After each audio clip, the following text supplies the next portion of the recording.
Hi, this is Alkan. Welcome back to my channel. An interesting subject has come up. Elon Musk is suggesting that both the post office and Amtrak should be privatized. That's what this ad's on. Okay, let's get into this. From Newsmax, it says Musk says post office and Amtrak should be privatized. Doesn't say who wrote it. Anyway, billionaire Elon Musk, who is advising President Donald Trump on plans to radically shrink the U.S. government, said on Wednesday that the U.S. Postal Service and passenger railroad Amtrak should be privatized. Interesting. I think logically we should be privatizing anything that can reasonably be privatized, Musk said at Morgan Stanley conference. I think we should privatize the Postal Office and Amtrak, for example. We shall privatize everything we can possibly can. He said he thought those actions would require congressional approval. Last month, Trump said he would consider merging the Postal Service with U.S. Commerce Department, a move Democrats says would violate federal law. The Postal Service lost more than $100 billion since 2007, including $9.5 billion in the 12 months ending on September 30th. Earlier this month, however, it reported a fourth quarter profit of $144 million. As email boomed, the agency has been hurt by 80% decline in first-class mail volume since 1997. Volume is now the lowest since 1968. U.S. Postal Service declined to comment. I don't know why. Amtrak says in December, ridership toppled 219 pre-COVID-19 levels for the first time in 2024, when it increased 50% over 2023 to a record of 32.8 million customers' trips. The rail operator reported an adjusted operation loss of $705 million for the 12 months ending on September 30th, down from versus 9% in 2023. Musk says in that comparison with China high-speed rail, Amtrak is a sad situation. It will leave you with a very bad impression of America. Asked about Musk's comments, Amtrak says Wednesday its business performance is strong. Ridership and revenue are at all-time highs. Train service we operate across our nation network as mandated by law is on track to reach operational profitability for the first time in history during this administration. Amtrak in March, it says to boosting passenger service on the East Coast as much as aimed to double ridership nationwide by 2040 to 66 million passengers.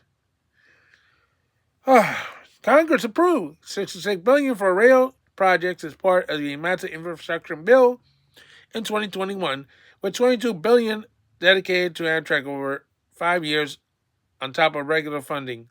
President Donald Trump, during his first term, repeatedly sought to cut funding to Amtrak, which received about $2.4 billion in annual federal support last year. Yes, now I can't speak for the post office, but I can speak for some of the stuff with Amtrak. You remember they had those new Acela trains that still hadn't been operated yet because they're trying to get the kinks out of them. Hopefully, by spring, we will see the first one rolling because the current Acela train fleet it's coming to a useful end, and they're already carbonating parts from one to the other. We don't know how long they're going to hold up. That's the problem. And of course, Amtrak's having problems with the railroads because now, with the rail practice happening with the freight trains, I mean, trains used to be a certain length and they would fit in the siding so Amtrak could go pass by. Not anymore. Now the trains are twice as big, so they operate with less crews. And, well,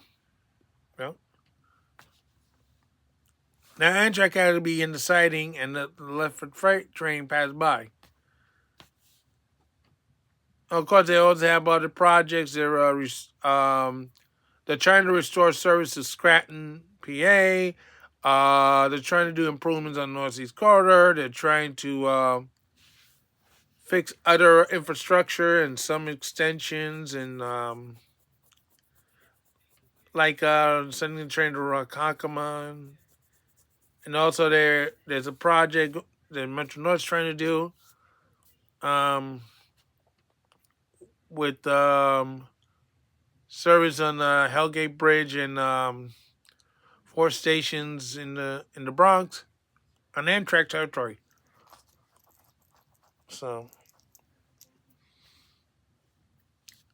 and so what else is? And of course, the problems they're having along New Jersey. It seems that the infrastructure over there has a history of falling apart. Um, Mostly electrical overhead wires go out or something, and plus you still have the problem with the tunnels between New York, New Jersey, damaged by Sandy, the Hudson tubes, and they're trying to build its replacement so they can once the replacement is done, they can use the replacement tubes to operate service, and then the other tubes shut it down and do proper maintenance and fixing it, so they can have four tracks underwater. And you have the I forgot the name of the bridge, but it's replacement or has its arches in now, and that's supposed to be ready about late 2025, early 26. Who knows?